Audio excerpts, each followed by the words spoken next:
heads around this thing that would be impossible to wrap their heads around. Like, we just read the story like, oh it's another story, it's a great Christmas story.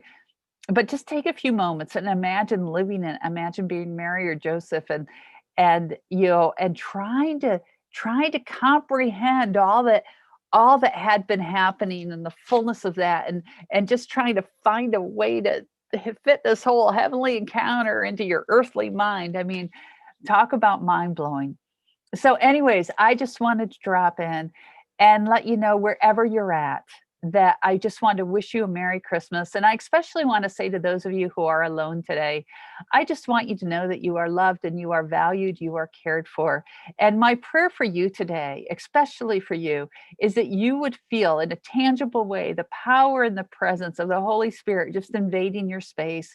That where there's so much loneliness, for some of you, there's deep grief, there's deep sorrow, that God would just come into that space and speak right into that space in a way that you just know that his arms are wrapped around you, and that you can actually just really feel a lifting of your spirit today, that you would know that he truly is near.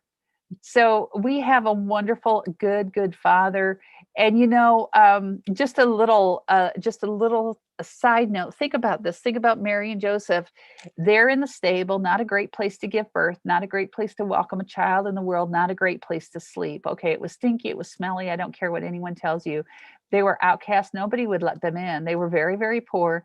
And yet here they are. And think about this, even in that space, even in that space that didn't mesh with the ideal example of how that day should look, the presence of God in so many ways invaded that space. Not just the baby, but think about the shepherds coming to visit and all the awe and wonder that surrounded all this, that they were trying to wrap their heads around, and Mary just ended up pondering for years. And so, you know, when we feel like things aren't quite the way we want them to be, I want you to know that you're not alone.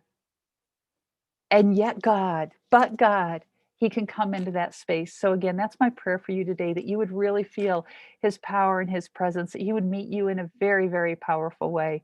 So, to everyone, whatever you're up to today, wherever you're at, however you are spending time in this day, make sure you carve out time for the Lord, because it's all about him. It truly is all about him. The goodness, he is so good, and he loves you so much. So, Merry Christmas, everyone. Be so blessed today.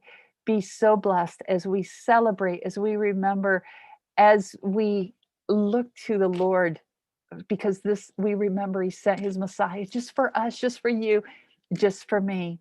And I have a verse, it's not a Christmas verse, but I just really felt I wanted to share it with you today. So I'm assuming somebody there needs it. So it's Colossians 1:16. And for me, actually, this verse is fuel for praise. I just want you to know, okay?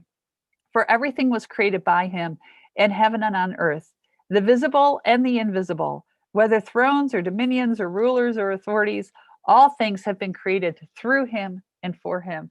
And that includes you. So, everyone, Merry Christmas. Enjoy your day. Be so blessed. And I will see you tomorrow at 8:15.